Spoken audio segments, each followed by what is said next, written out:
BRS హయాంలో ration కార్డులు ఇవ్వలేదు అన్న వాదనలో నిజం లేదన్నారు మాజీ మంత్రి తలసాని. తాము ఎన్ని కార్డులు ఇచ్చామనే దానిపై పూర్తి లెక్కలు ఉన్నాయన్నారు. అయితే ఆయనకి కౌంటర్ ఇచ్చారు మంత్రి ఉత్తమ్.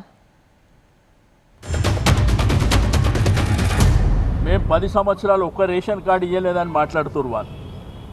గవర్నమెంట్ ఉంది, సివిల్ సప్లై డిపార్ట్మెంట్ ఉంది, లెక్కలు తెప్పించుకోండి. మొత్తంగా బట్టగాల్సి మీదేస్తాం కాదు కదా, లెక్కలు తెప్పించుకోండి. మా గవర్నమెంట్లో ఏమి ఇచ్చినాము మీరు ఇస్తే సంతోషం. మేము కూడా ఏమి ఇచ్చినామో మీకు ఏ సంవత్సరం ఎన్నెన్ని ఇచ్చినామో అనేది ఉన్నది కదా లెక్కలు.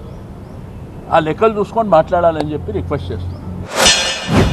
వాళ్ళు జూన్ 2014లో వాళ్ళు అధికారంలో వచ్చినప్పుడు రాష్ట్రంలో 89-90 లక్షల రేషన్ కార్డులు ఉన్నాయి. లబ్ధిదారులు 2,81,00,000 మంది ఉన్నారు. వాళ్ళు దిగిపోయే నాటికి 10 ఏళ్లలో ration card net on net అంటే డిలీషన్స్ అన్నీ తీసేస్తే మొత్తం పెరిగింది తెలంగాణ రాష్ట్రంలో 40,000 కార్డులు. అంటే less than 0.5% ఉన్న కార్డులలో.